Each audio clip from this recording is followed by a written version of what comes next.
Dear students, আজকে আমরা international arbitrage and interest rate parity নিয়ে আলোচনা করব।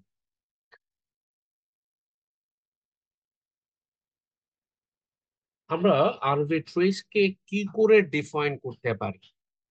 নরমালি আরবিট্রেজ আমাদেরকে এনভায়রনমেন্ট অ্যানালিসিস করে, পরিবেশ পর্যালোচনা করে বিনিয়োগ সিদ্ধান্ত নিতে সহযোগিতা করে। সেটা কেমন? সেটা হলো, আমরা জানি যে অঞ্চল ভেদে দামের পার্থক্য হতে পারে কোনো পণ্যের, অথবা মেটালের, সেটা গোল্ড, সিলভার, কপার হতে পারে, অথবা কারেন্সি, সেটা ডলার, পাউন্ড, ইউরো হতে পারে, যে কোনো কারেন্সি। এই যে অঞ্চল ভেদে, প্রতিষ্ঠান ভেদে যদি আমরা দেখতে পাই যে প্রাইসের তারতম্য হচ্ছে, এই প্রাইসের তারতম্য বুঝে অনুধাবন করে রিস্ক কমিয়ে, অথবা অল্প রিস্ক নিয়ে, অথবা কোনো রিস্ক না নিয়ে মুনাফা করার যে প্রচেষ্টা, তাকে আমরা বলি আরবিট্রেজ। আমরা যখনই আরবিট্রেজ নিয়ে আলোচনা করি, তখনই আমরা চেষ্টা করি সেখানে আহ, তিন ধরনের বিষয় আলোচনায় নিয়ে আসতে। সেই বিষয়গুলো কি? আমরা বেসিক্যালি যে বিষয়গুলো সামনে নিয়ে আসি, তার মধ্যে একটাকে বলা হয় স্পেকুলেশন, যেখানে আরবিট্রেজ থাকে। আরেকটাকে আমরা বলি হেজ, আর একটাকে আমরা বলি আরবিট্রেজ।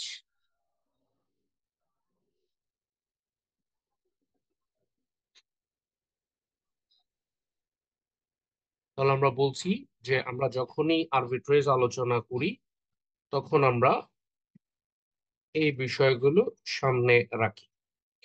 এখন স্পেকুলেশনের ক্ষেত্রে আমরা দেখি যে ভবিষ্যতে কোনো পণ্যের দাম বেড়ে যেতে পারে, মেটালের দাম বেড়ে যেতে পারে, বা কারেন্সির দাম বেড়ে যেতে পারে, এইরকম একটা চিন্তা হতে, ফোরকাস্ট হতে, বা মার্কেট অ্যানালিসিস হতে যখন বিনিয়োগকারী বুঝতে পারেন, তখন তারা সেই গোল্ড, সিলভার, কপার অথবা কোনো পণ্য, অথবা ডলার, পাউন্ড, ইউরো কিনে রাখে। তারা পারচেজ করে, বাই করে। ওই দাম বাড়লে তখন তারা সেল করবে। এই প্রক্রিয়াতে তারা প্রফিট করার চেষ্টা করে। এই প্রক্রিয়াকে বলা হয় স্পেকুলেশন। যেহেতু দাম বাড়তে পারে, এরকম স্পেকুলেট করে সেই পণ্য কিনে রাখা, গোল্ড বা সিলভার কিনে রাখা, অথবা কারেন্সি কিনে রাখা, এবং ওই দাম বাড়লে তখন বিক্রি করে প্রফিটকে ম্যাক্সিমাম করা। কিন্তু সমস্যা হলো, এখানে প্রফিট ম্যাক্সিমাম করতে গিয়ে আরেকটা বিষয় ম্যাক্সিমাম হয়ে যায়, সেটা হলো রিস্ক। এখানে রিস্কও ম্যাক্সিমাম। এই অবস্থা হতে যারা মুক্তি চায়, যারা এইরকম রিস্ক চায় না, তারা চিন্তা করে, না, আমরা রিস্ক মিনিমাম করব, রিস্ক মিনিমাম করব, অথবা জিরো করব। তারা কি করে? তারা প্রাইস যে ডিফারেন্স, সেটা নিশ্চিত হয়ে কম দাম, লোয়ার প্রাইসে কেনার চেষ্টা করে, এবং হায়ার প্রাইসে অন্য কোনো লোকেশনে সেলের চেষ্টা করে। এতে রিস্ক থাকে মিনিমাম অথবা একেবারে জিরো, কিন্তু প্রফিট কিছুটা একেবারে নিশ্চিত, ম্যাক্সিমাম না হলে। তাহলে হেজ কি? হেজ যারা করে, হেজ হলো একটা ফিনান্সিয়াল টেকনিক টেকনিক যেখানে আমরা আগেই দেখেছি ফরওয়ার্ড ব্যবহার করি, ফিউচার ব্যবহার করি, অপশনস ব্যবহার করি। এগুলো কেন ব্যবহার করি? এগুলো আমরা ভবিষ্যতে অনেক দাম বেড়ে যাবে, কমে যাবে, এই জন্য ম্যাক্সিমাম প্রফিট করার জন্য ব্যবহার করি না, কিংবা নিশ্চিত মুনাফা করার জন্য ব্যবহার করি না। আমাদের টার্গেট থাকে এই ক্ষেত্রে রিস্ক মিনিমাম করা অথবা রিস্ক কন্ট্রোল করা। কি করি আমরা? ফরওয়ার্ড ফিউচার্স অপশনস এর মাধ্যমে আমরা আমরা যে ডলার কিনতে চাই বা বিক্রি করতে চাই, যে পণ্য কিনতে চাই বা বিক্রি করতে চাই, যে মেটাল কিনতে চাই বা বিক্রি করতে চাই, তার প্রাইসটা লক করে দিই। হয়তো বিক্রি করব 2 মাস পরে, কিন্তু আজকেই প্রাইসটা লক করে দিচ্ছি। এখন বাজারে ডলারের দাম বাড়ুক বা কমুক, প্রাইস যেহেতু লক, আমাদের কোনো অসুবিধা নেই। অথবা ধানের দাম বাড়ুক বা কমুক, প্রাইস যেহেতু লক, আমাদের লসের তেমন কোনো সম্ভাবনা নেই। এই হেজ যারা করে তাদেরকে আমরা হেজার বলি, আরবিট্রেজ যারা করে তাদেরকে আমরা আরবিট্রেজার বলি, স্পেকুলেশন যারা করে তাদেরকে আমরা স্পেকুলেটর বলি। গ্লোবাল ফিনান্স স্টুডেন্টদের এই টার্মিনোলজিস গুলো জানতে হয়, অথবা যারা অন্য নামে কোর্স গুলো করে থাকে, ইন্টারন্যাশনাল ফাইন্যান্স অথবা ইন্টারন্যাশনাল বিজনেস নামে যে কোর্স গুলো স্টাডি করা হয়, এই কোর্সগুলোতে শিক্ষার্থীদের এবং ট্রেনিদের এই তিনটা এই তিনটা বিষয় অবশ্যই মাথা রাখতে হয়। বিষয়গুলো হলো স্পেকুলেশন, হেজ অ্যান্ড আরবিট্রেজ।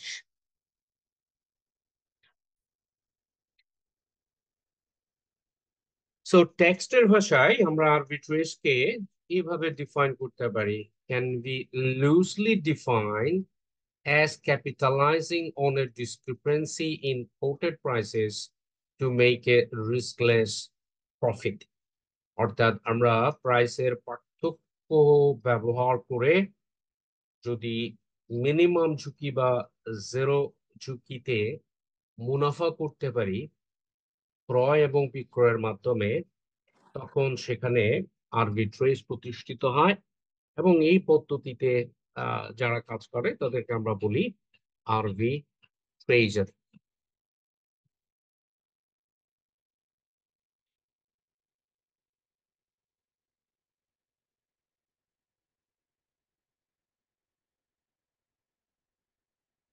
এই আরবিট্রেজকে আমরা 3 ভাগে ভাগ করি।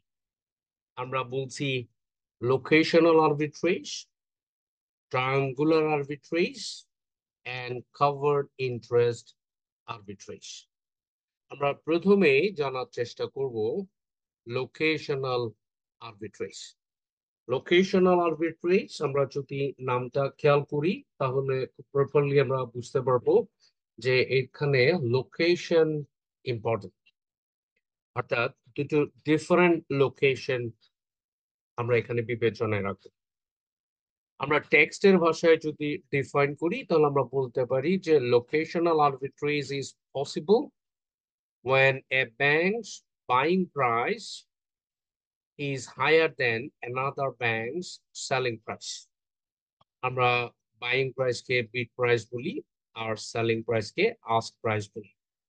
তাহলে দুটো ব্যাংকের এক্সচেঞ্জ রেট যদি দুরকম হয় এবং আমরা সেখানে যদি প্রাইস ডিফারেন্স দেখি, তাহলে আমরা চাইলে আরবিট্রেজ করে কিছু মুনাফা করতে পারি। চিটাগং এর সীতাকুণ্ড নামক একটা জায়গা আছে, ওখানে পেয়ারার দাম কম। সো আমরা চাইলে কম দামে সেই সীতাকুণ্ড হতে পেয়ারা কিনে নিশ্চিতভাবে চট্টগ্রাম শহরে কিছু বেশি দামে বিক্রি করতে পারবো। এই যে নিশ্চিতভাবে পারবো, এই ব্যাপারটা হলো লোকেশনাল আর্বিট্রেজ। আমরা যেহেতু গ্লোবাল ফাইন্যান্স স্টাডি করছি, এই জন্য আমরা ফাইন্যান্স রিলেটেড এক্সাম্পল এখানে ব্যবহার করছি।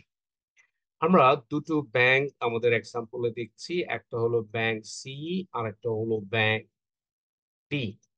আমাদেরকে দুটো ব্যাংকের এই বিড প্রাইস দেওয়া আছে, দুটো ব্যাংকের এই আস্ক প্রাইস দেওয়া আছে। ব্যাংক যে প্রাইসে কিনে সেটাকে বিড প্রাইস বলে, এবং যে প্রাইসে বিক্রি করে সেটাকে আস্ক প্রাইস বলে। এখন দেখা গেল ব্যাংক সি নিউজিল্যান্ড ডলার কিনছে 0.635 সেন্টসে, আবার বিক্রি করছে 0.640 সেন্টসে।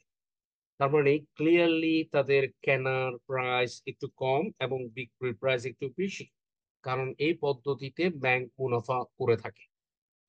ব্যাংক ডি আরেকটু বেশি দামে কিনে 0.645। ব্যাংক ডি হয়তো নতুন প্রজন্মের ব্যাংক, অনেক বেশি হয়তো সুনাম নেই, মানুষের আস্থা এখনো অর্জন পুরোপুরি করেনি, অথবা তাদের কাছে নিউজিল্যান্ড ডলারের ক্রাইসিস আছে। তাদের প্রয়োজনীয় সংখ্যক নিউজিল্যান্ড ডলার পরিমাণ প্রয়োজনীয় পরিমাণ নিউজিল্যান্ড ডলার তাদের নেই, ফলে তারা কেনার সময় একটু বেশি প্রাইস নিচ্ছে, ফলে তাদেরকে বিক্রি করার সময় একটু বেশি প্রাইসে বিক্রি করতে হচ্ছে। এই যে আমরা খুঁজে পেলাম ব্যাংক সি এবং ব্যাংক ডি এর মধ্যে মুদ্রার যে এক্সচেঞ্জ রেট, কারেন্সির যে এক্সচেঞ্জ রেট, নিউজিল্যান্ড ডলারের যে এক্সচেঞ্জ রেট, সেটার পার্থক্য আছে, তাহলে আমরা চাইলে এখন এক ব্যাংক থেকে কিনতে পারি। কেনার ক্ষেত্রে আমরা অবশ্যই দেখছি ব্যাংক সি চিপার, তাহলে আমরা এই যে ব্যাংক সি থেকে নিউজিল্যান্ড আর ডলার কিনতে পারি। তারা বিক্রি করছে 0.640 দিয়ে, এবং আমরা দেখছি যে ব্যাংক ডি আবার একই কারেন্সি কিনছে 0.645 দিয়ে। তাহলে আমরা একটু কম দামে ব্যাংক সি থেকে কিনে ব্যাংক ডি তে বিক্রি করতে পারি, এবং আমরা এই এতটুকুতেই আমরা প্রায় 0.005 প্রতি নিউজিল্যান্ড ডলারে প্রফিট করতে পারি। তাহলে এটা হলো ছোট্ট একটা ট্রানজাকশনে। এখন যদি সেটা 1 মিলিয়ন নিউজিল্যান্ড ডলার হয়, তাহলে আমরা কত মুনাফা করব? এটা একজন ইনভেস্টর এইভাবে ক্যালকুলেট করে বের করে নেয় এবং ডিসাইড করে কি কি নেবে, কি বিক্রি করবে। এবং শুধুমাত্র এই কারেন্সি মার্কেটে কারেন্সি ট্রেড করে কত মানুষ মিলিয়নিয়ার হয়ে যাচ্ছে, কত মানুষ বিলিয়নিয়ার হয়ে যাচ্ছে ফিনান্সিয়াল মার্কেটে এই লোকেশনাল আরবিট্রেজ ব্যবহার করে। তাদের কাছে ইনফরমেশন থাকে শত শত হাজার হাজার, তাদের কম্পিউটারে শত শত হাজার হাজার ইনফরমেশন থাকে। উইদিন এ সেকেন্ড তারা বের করে নিতে পারে এই মুহূর্তে কোথায় কোন কারেন্সি কম দামে পাওয়া যাচ্ছে, কোথায় কয়েক পয়সা বেশি দামে বিক্রি করা যাচ্ছে। আমাদের পড়াশোনা করা ছেলে মেয়েরা আমেরিকা ইউরোপ পড়তে গিয়ে যখন পেঁয়াজ রসুন আদা কাটছে বিদেশের মাটিতে, তখন এই রেস্টুরেন্টের পেঁয়াজ রসুন আদা কাটার কাজগুলো আমাদের ছেলে মেয়েদের দিয়ে দিচ্ছে। আর ইউরোপিয়ান আমেরিকান ছেলে মেয়েরা এই ফরেন এক্সচেঞ্জ মার্কেটে, ওয়াল স্ট্রিটে তারা এই সকল ফিনান্সিয়াল টুলস এবং টেকনিক্স ব্যবহার করছে। ওয়ারেন বাফেটকে বলা হয় তিনি ফিনান্সিয়াল ডেরিভেটিভ ব্যবহার করেন, ফিনান্সিয়াল ডেরিভেটিভ।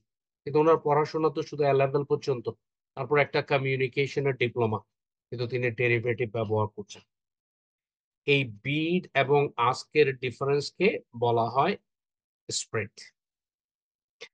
এই হলো আমাদের লোকেশনাল আরবিট্রেজ।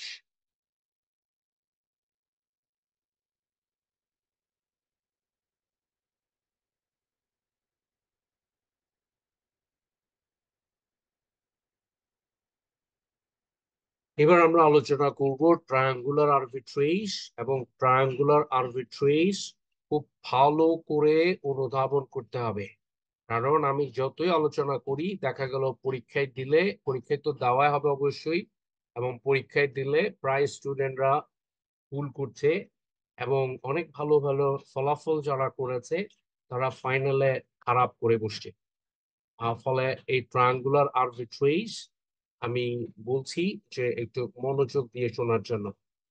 প্রথমে আমি এক্সাম্পলে যাচ্ছি না, টেক্সচুয়ালি আমরা বলে রাখি ট্রায়াঙ্গুলার আরবিট্রেজ কখন সম্ভব। Triangular arbitrage is possible when cross exchange rate quote differs from the rate calculated from spot rate quotes.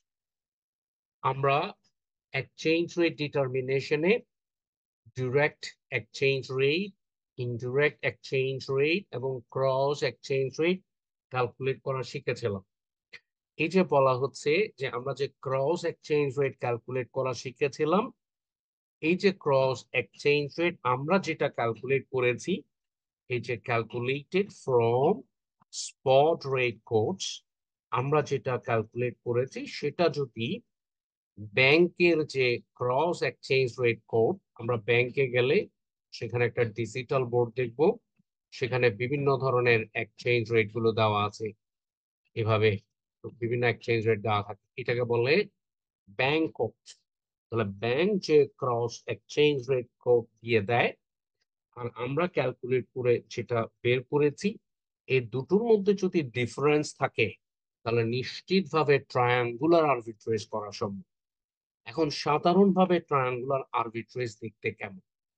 যেমন কোনো একজন শিক্ষার্থী যদি, তার কাছে আছে হলো টাকা, সে এই টাকাকে ডলারে কনভার্ট করলো, ডলারকে পাউন্ডে কনভার্ট করলো, এরপর পাউন্ডকে টাকায় কনভার্ট করলো, তাহলে এখানে একটা ট্রায়াঙ্গুলার আরবিট্রেজ হয়েছে।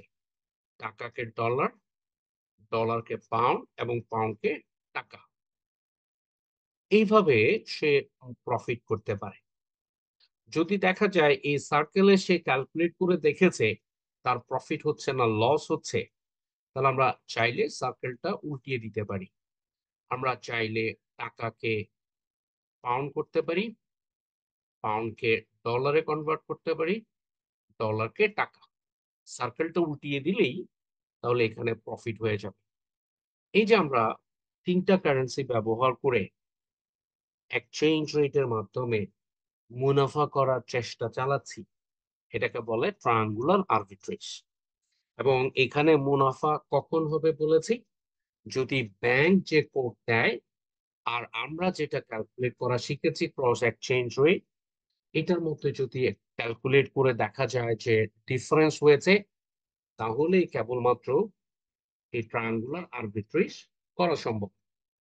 কিন্তু আমরা যদি দেখি যে দুই ধরনের কোটে সমান হচ্ছে, তাহলে ওখানে আরবিট্রেজ করতে যাওয়া বোকামি, কারণ তেমন কোনো মুনাফা হবে না।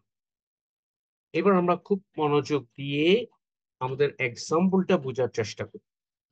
এই এক্সাম্পলটা পরেই আমি একটা প্রবলেম করতে দিব, আরবিট্রেজের প্রবলেম করতে দিব, ট্রায়াঙ্গুলার আরবিট্রেজের প্রবলেম করতে দিব, যেটা পরে মাত্র ক্লাস চলাকালীন সময়েই হোয়াটসঅ্যাপে আপলোড করতে হবে।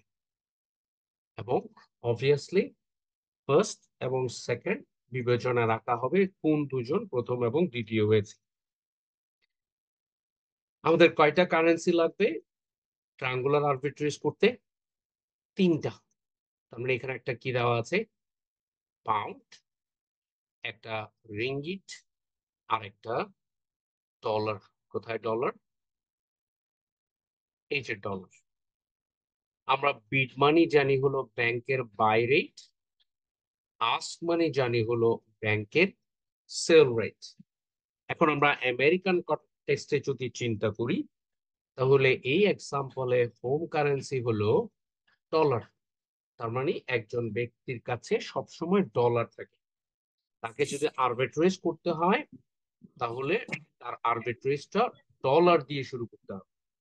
ঠিক বাংলাদেশে যদি আরবিট্রেজ করতে হয় তাহলে আরবিট্রেজটা কি দিয়ে শুরু করতে হবে?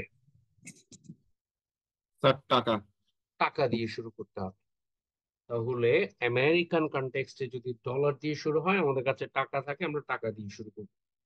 এখানে যেহেতু আমেরিকান কনটেক্সট, আমরা ডলার দিয়ে শুরু করছি। এখন আমি যখন ব্যাংকে যাব, ব্যাংকে গিয়ে যদি ডলার বিক্রি করতে চাই, তাহলে ব্যাংক কি বিড প্রাইসে কিনবে না আস্ক প্রাইসে কিনবে? Sir ask. আচ্ছা পাইছি। তাহলে অবভিয়াসলি আস্ক প্রাইসে কিনবে। আমরা ধরে নিচ্ছি আপাতত সুবিধার্থে আমাদের কাছে আছে 1.61 ডলার। আমাদের কাছে কত ডলার আছে?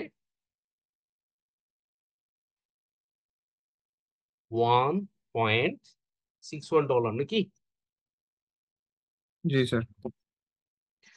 আচ্ছা, আমরা এখন যদি এই ব্যাংকে গিয়ে এই $1.61 সেল করে দিই, তাহলে কয়টা পাউন্ড পাবো?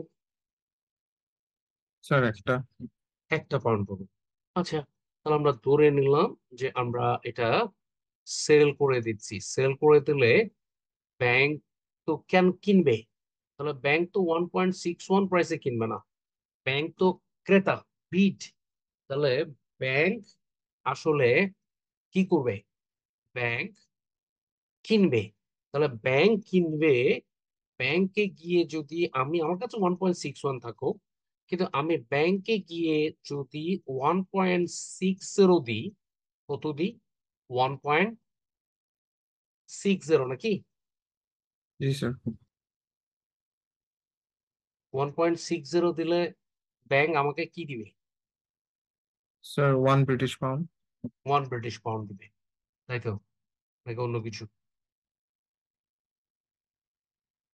এই যে 1 ব্রিটিশ পাউন্ড ব্যাংক কিনে নেয় 1.60 ডলারে, আর ব্যাংক 1 ব্রিটিশ পাউন্ড বিক্রি করে 1.61 ডলারে। তার মানে আমার এই $1.61 যদি আমি ব্যাংকে দিয়ে দিই, ব্যাংক আমাকে একটা পাউন্ড দিবে।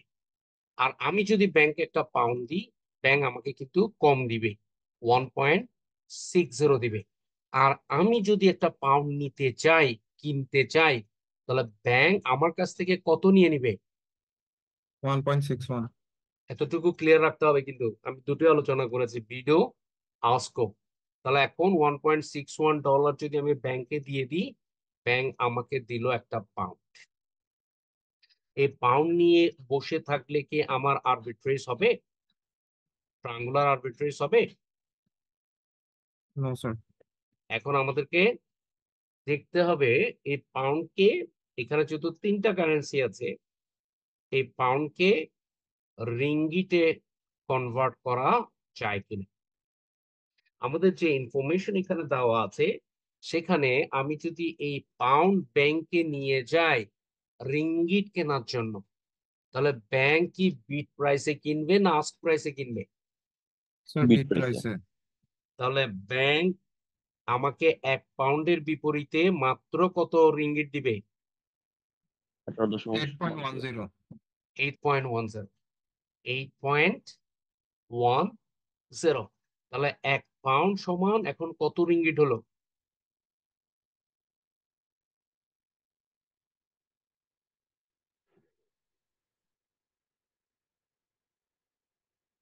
এক পাউন্ড সমান তো 8.10 রিঙ্গিট দেওয়াই আছে। এবার এই রিঙ্গিটকে আবার কোথায় কনভার্ট করতে হবে? আমরা কোন কারেন্সি দিয়ে শুরু করেছিলাম? Dollar currency. আমাদের হোম কারেন্সি কি? ডলার। ডলার। তাহলে আমরা শুরু করেছিলাম ডলার দিয়ে। এখন আমাদেরকে ডলারে ফেরত যেতে হবে, ফেরত গেলেই বুঝতে পারবো আমাদের কোনো মুনাফা হয়েছে কিনা। এবার আমরা এই ডলারটা আবার বিক্রি, সরি, এই রিঙ্গিটটা আবার বিক্রি করে দিব। বিক্রি করে দিলে ব্যাংক কোন রেটে কিনবে? Sir bid price. Bid price. তাহলে মালয়েশিয়ান রিঙ্গিট, একটা মালয়েশিয়ান রিঙ্গিটে কত ডলার হয়?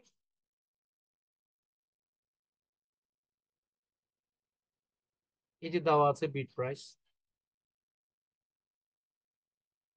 কত হয়? 0.20। 0.20 স্যার। এটা কি ডলার না cent? Sir cent. Two cent. Cent. তাহলে 0.2 সেন্ট, 0.2 বা 2 সেন্ট, হ্যাঁ ঠিক আছে, 0.200 $2, $0.200 মানে হলো 2 সেন্ট। তাহলে এক মালয়েশিয়ান রিঙ্গিটে যদি $0.200 হয়, তাহলে যে কেউ তো ক্যালকুলেট করতে পারে, যদি মালয়েশিয়ান রিঙ্গিট ওয়ানে কি হয়, যে $0.200 হয়, তাহলে আমাদের কাছে আছে মালয়েশিয়ান রিঙ্গিট 8.10। কত হবে? $0.200 ইন্টু 8.10 সমান কত হবে? সমান হবে ডলার 1.62। 1.62। আমরা যাত্রা শুরু করেছিলাম কত ডলার দিয়ে? 1.61। মুনাফা হয়েছে না হয় নাই? হয়েছে $0.1 তাহলে এতটুকুতেই যদি $0.01 হয়, তাহলে কেউ যদি এই সার্কেলটা $1 মিলিয়ন দিয়ে করে, তাহলে তার আজকে ভালো প্রফিট হবে নাকি হবে না? হবে স্যার। এইভাবে উন্নত বিশ্বের ছেলে মেয়েরা পড়াশোনা করছে, করে এই বিষয়গুলো প্র্যাকটিস করছে। তারা বিলিয়ন বিলিয়ন ডলার আয় করছে। আর আমাদের ছেলে মেয়েরা বিদেশে গিয়ে পেঁয়াজ, রসুন, আদা খাচ্ছে, আর আমরা এখানে খুশি হয়ে উঠছি। এখন একটা প্রবলেম করতে দিব এই ট্রায়াঙ্গুলার আরবিট্রেজের।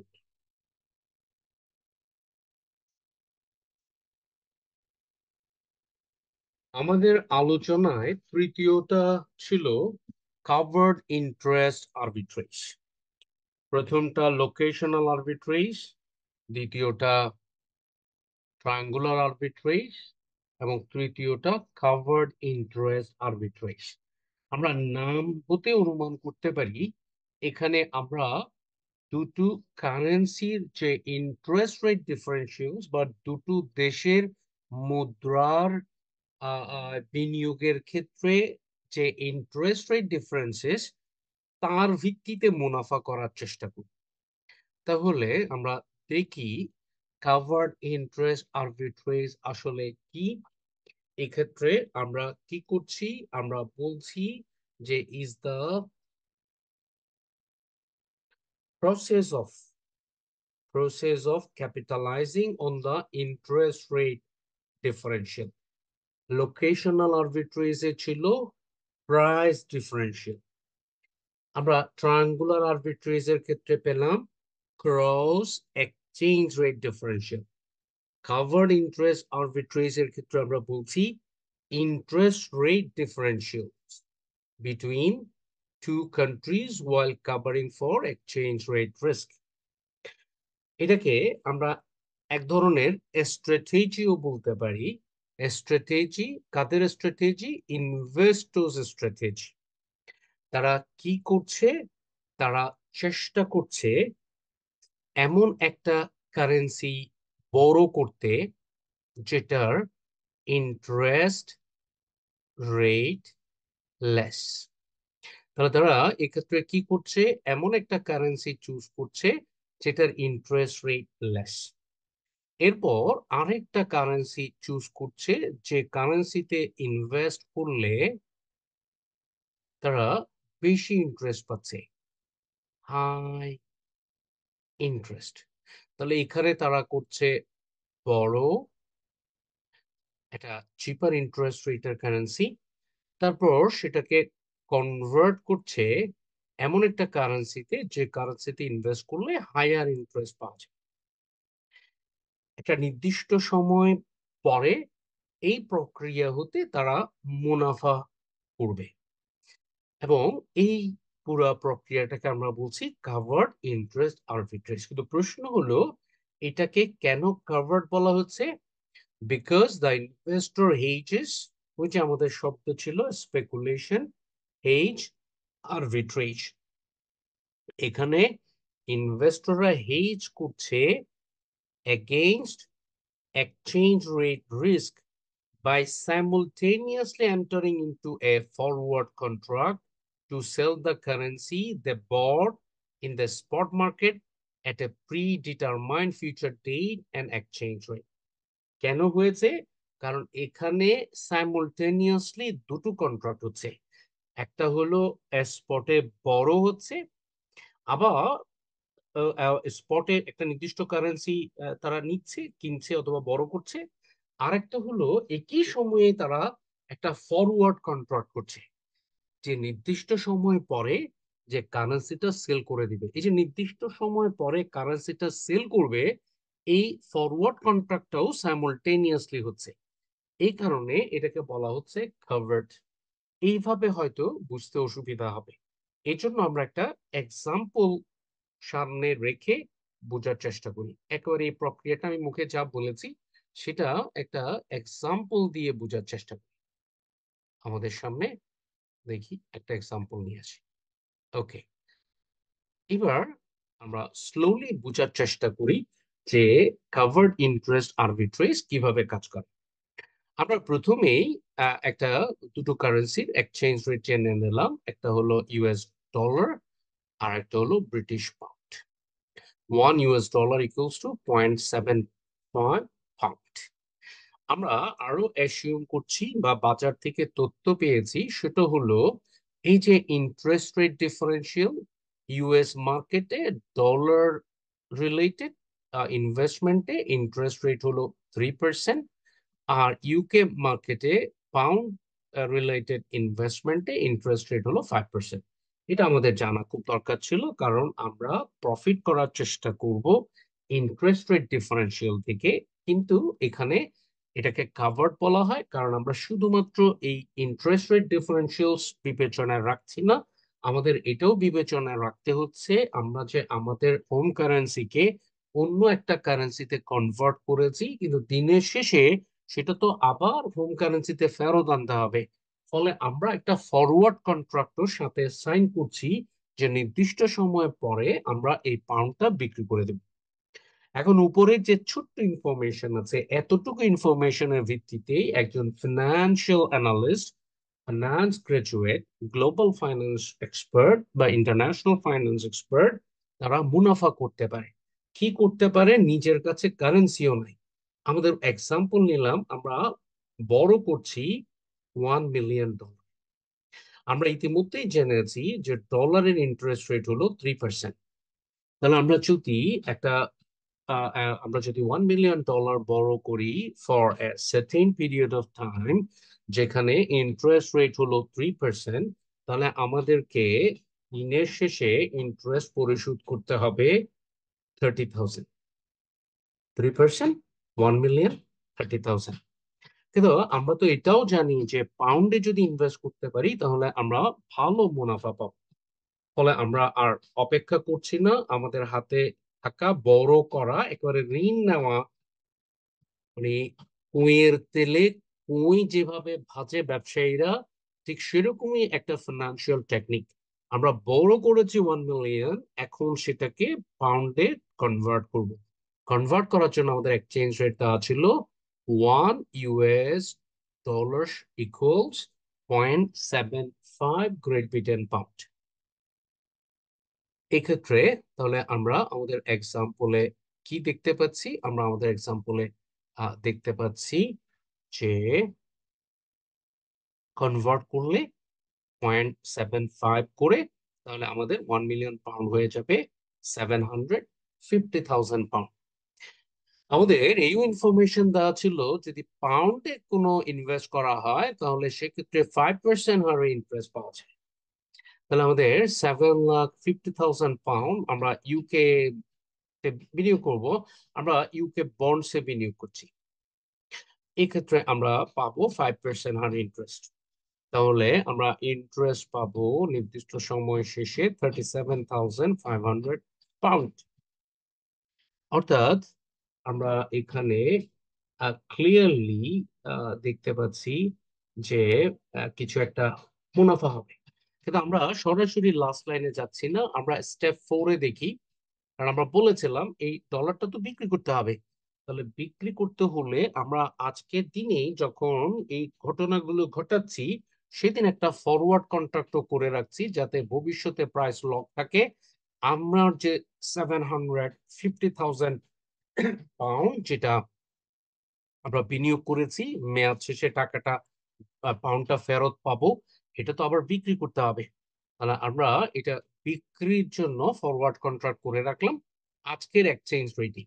আজকের এক্সচেঞ্জ রেট যদি হয় 0.75, তাহলে সেই ক্ষেত্রে আমরা কি করতে পারছি? আমরা পারছি যে আজকে চুক্তি করে নিলাম যে 750,000 পাউন্ডে যদি আমরা এটা সেল কন্ট্রাক্ট করি ফরওয়ার্ডে আজকের দিনে, তাহলে আমরা দিনের শেষে $1 মিলিয়ন পেয়ে যাব। এখন যদি আমরা $1 মিলিয়ন পেয়ে যাই, তাহলে $1 মিলিয়ন বড় করেছিলাম, $1 মিলিয়ন আমরা এই পাউন্ডটা আবার সেলও করে দিচ্ছি, নির্দিষ্ট সময় পরে 1 মিলিয়ন পাউন্ড চলে আসবে, কিন্তু এর বাইরে আমাদের হাতে যেটা রয়ে গেছে সেটা হলো এই যে আমরা 3% হারে যে কনভার্ট করে 3% হারে যে বড় করেছিলাম, সেখানে যে একটা ইন্টারেস্ট রেট আছে যে $30,000, আর এখানে আমরা 750,000 কে যদি 5%-এ করি। আচ্ছা, এই ক্যালকুলেশনটা একটু ক্যালকুলেটরে চেপে দেখতে হবে। এটা 37,500 পাউন্ড আসছে। 750,000 আচ্ছা স্যার। Yes, sir. আছে না? Arsha. আচ্ছা স্যার। Yes, sir. Yes, আর sir. এরপর এই 37,500 কে আমরা ডলারে কনভার্ট করলে কত আসবে? কনভার্ট করতে হলে 0.75 দিয়ে ভাগ করতে হবে। কত দিয়ে ভাগ করতে হবে? Arsha, sir. এই তাহলে এই যে এখানে আসতে হবে। তাহলে আমরা দেখছি আমাদের ইন্টারেস্ট ইনকাম হলো, এই যে সাইনটা চেঞ্জ করে দিচ্ছি, $50,000 মাইনাস $30,000। তাহলে আমাদের প্রফিট হলো $20,000। আমাদের প্রফিট হচ্ছে $20,000। এটা কি বুঝাতে পারলাম যে আমরা যে ইন্টারেস্টটা পাচ্ছি, আমরা যে বড় করেছিলাম সেটা তো সেল করে দিলাম, কাটাকাটি হয়ে গেল, আমরা পাউন্ডে ইনভেস্ট করে পাচ্ছি 37,500 পাউন্ড, যেটাকে ডলারে কনভার্ট করলে হয় আমাদের $50,000। আর আমাদের ইন্টারেস্ট দিতে হবে না, বড় করেছিলাম সেখানে 3% ইন্টারেস্ট দিলে কত ইন্টারেস্ট দিতে হয়? 30,000। তাহলে মাঝখানের ডিফারেন্সটা আমাদের প্রফিট। একেবারে নিজের কোনো ডলারই নাই, নিজের কোনো কারেন্সি, নিজের নিজের ফাইন্যান্স না, যে বড় করেও ফিনান্সিয়াল মার্কেটে প্রফিট করা যায় যদি সেই লেভেলের পড়াশোনা হয়, সেরকম দেশে আমরা অবস্থান করি। বাংলাদেশ থেকে অনেক সময় এগুলো ডিফিকাল্ট, তারপরও আমি যতদূর জানি যে অনেক ব্যাংক ব্যাংক এক্সপার্ট যারা, তারা যাদের ইন্টারন্যাশনাল মার্কেটে এন্ট্রি আছে, যারা বিভিন্ন আমদানি রপ্তানি ব্যবসা করছেন, যারা চাইলে যে দেশে এবং বিদেশে বিনিয়োগ করতে পারে, তারা এই কারেন্সি ডিফারেন্সিয়াল ব্যবহার করে, তারা ইন্টারেস্ট রেট ডিফারেন্সিয়াল ব্যবহার করে তারা মুনাফা করছে। আর আমেরিকা ইউরোপে যারা বসবাস করে, সেখানে যেহেতু ওপেন মার্কেট ইকোনমি, একেবারে আমেরিকায় বসেই আমেরিকান স্টক মার্কেটেই ইউকে বন্ড পাওয়া যায়, জাপানিজ বন্ড পাওয়া যায়, পৃথিবীর সকল উন্নত দেশের স্টক, বন্ড, প্রায় কোম্পানির শেয়ার এবং বন্ডগুলো আমেরিকান স্টক মার্কেটে আনলিস্টেড। তারা শুধু নিজের দেশে শেয়ার কেনাবেচা করে না, তাদের শেয়ার আমেরিকান শেয়ার বাজারও কেনাবেচা হয়। ইউরোপে কি অবস্থা, লন্ডন স্টক এক্সচেঞ্জে অন্য দেশের শেয়ার এবং বন্ডও কেনাবেচা হয়। ফলে যে কেউ চাইলে ব্যাংক থেকে বড় করে একটা নির্দিষ্ট একটা ইন্টারেস্ট রেটের বন্ডে বিনিয়োগ করতে পারে, এবং এই পদ্ধতিতেও প্রফিট করা যায়, যাকে আমরা বলছি কাভার্ড ইন্টারেস্ট আরবিট্রেজ।